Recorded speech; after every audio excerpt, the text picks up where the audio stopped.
Welcome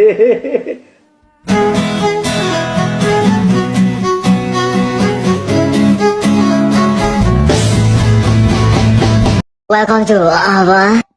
Budret dan sakit kepala tung budret tung datang kapan saja. Budret ada obatnya, obatnya nonton kita semua. Nonton kita semua dijamin budret. Nah, gede nih dah nih. Tuh.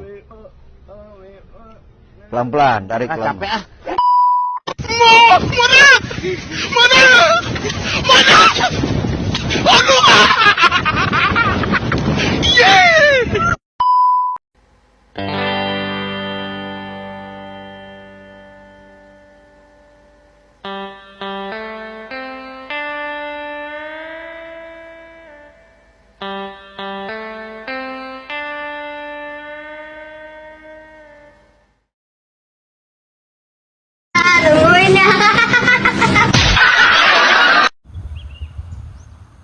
Assalamualaikum warahmatullahi wabarakatuh.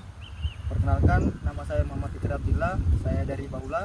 Dan teman saya, Perkenalkan, nama saya Agam Kasamila. Saya dari Tondowelio. kami dari Universitas 19 November Kolaka, Fakultas Sains dan Teknologi, Jurusan Teknik Sipil, kelompok 3. Angkatan 2023. Kami akan memaparkan video tentang edukasi rangka batang. Saksikan video kami. Saya akan memaparkan materi yang pertama, yakni rangka batang. Rangka batang adalah suatu konstruksi yang terdiri dari sejumlah batang-batang yang disambung satu dengan yang lain pada kedua ujungnya, sehingga membentuk atau kesatuan struktur yang kokoh. Ya, dan inilah contoh rangka batang. Dan materi yang kedua akan dibawakan oleh teman saya, yakni Materi selanjutnya adalah analisis rangka batang. Analisis rangka batang adalah proses untuk menghitung gaya-gaya batang yang ada pada sebuah rangka batang. Analisis rangka batang dilakukan dengan menerapkan persamaan statis pada diagram badan bebas yang memotong batang yang akan dicari gaya di dalamnya. Berikut adalah beberapa metode yang dapat digunakan untuk menganalisis rangka batang. Yang pertama itu metode keseimbangan titik. Yang kedua, metode Cremona. Metode Cremona ini sama dengan metode keseimbangan titik buhul, namun diagram lukisannya digabungkan menjadi satu. Yang ketiga, metode keseimbangan potongan atau disebut metode Ritter. Metode ini mencari gaya batang dengan potongan atau irisan analitis. Tujuan utama analisis rangka adalah untuk menentukan gaya internal pada anggota. Materi selanjutnya, gaya anggota diperlukan untuk merancang anggota dan sambungan. Dan ini adalah contoh metode keseimbangan titik. Dan yang kedua adalah contoh dari metode Cremona. Dan yang ketiga adalah contoh metode keseimbangan potongan atau Ritter.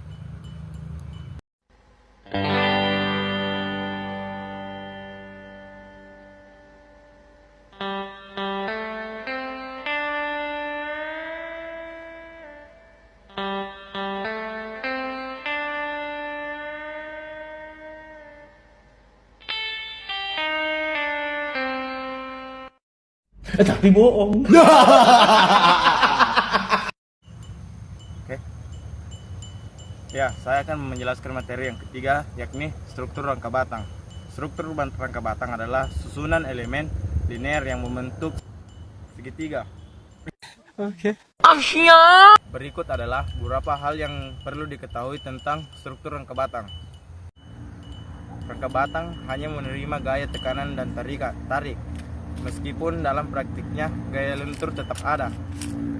Setiap sambungan antar rangka disambung sebagai sendi dan sering dipasang pelat buhul. Rangka batang dipilih karena mampu menerima beban struktur yang relatif besar dan melayani kebutuhan bentang struktur yang panjang. Dan rangka batang sederhana adalah rangka yang tersusun dari segitiga batang. Rangka batang dua dimensi atau plan terus adalah rangka batang yang seluruh elemennya berada dalam satu batang. Elemen dasar dari plan terus adalah berbentuk segitiga yang terbentuk dari 3 batang rangka saling terkoneksi dengan sambungan pin di setiap ujungnya. Ya, dan inilah contoh struktur batang. Contoh tersebut kita ambil dari kuda-kuda rumah. Yang materi keempat itu adalah syarat kekakuan dari rangka batang. Syarat kekakuan rangka batang terbagi menjadi 3. Yang pertama itu garis singgung pada lengkungan elastis harus tetap vertikal dan di tumpuan-tumpuan. Yang kedua, lengkungan elastisitasnya harus tetap vertikal di tumpuan-tumpuan. Yang ketiga, lendutan horizontalnya harus sama dengan 0. Berikut merupakan syarat kekakuan suatu rangka batang statis tertentu atau kestabilan konstruksi.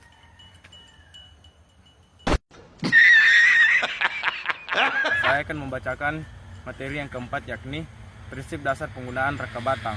Yang pertama itu yakni susunan segitiga.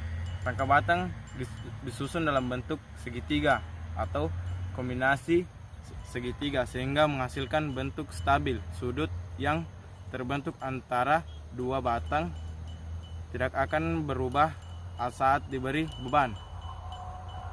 Beban terpusat. Rangka batang hanya dibebani dengan beban terpusat yang bekerja pada titik hubung. Oke, dan yang ketiga, keseimbangan, sehingga bagian struktur harus berada dalam kondisi seimbang. Gaya-gaya batang yang bekerja pada titik hubung rangka batang harus berada di dalam keseimbangan. Yang kelima, ujung batang dihubungkan dengan sendi-sendi. Ujung batang dihubungkan dengan sendi-sendi tanpa geseran. Kerja gaya batang pada suatu sendi hubung terpotong pada titik sendinya. Sudah berapa kali ku bilang kalau videonya udah selesai. Lah udah selesai. Bye bye sepuh.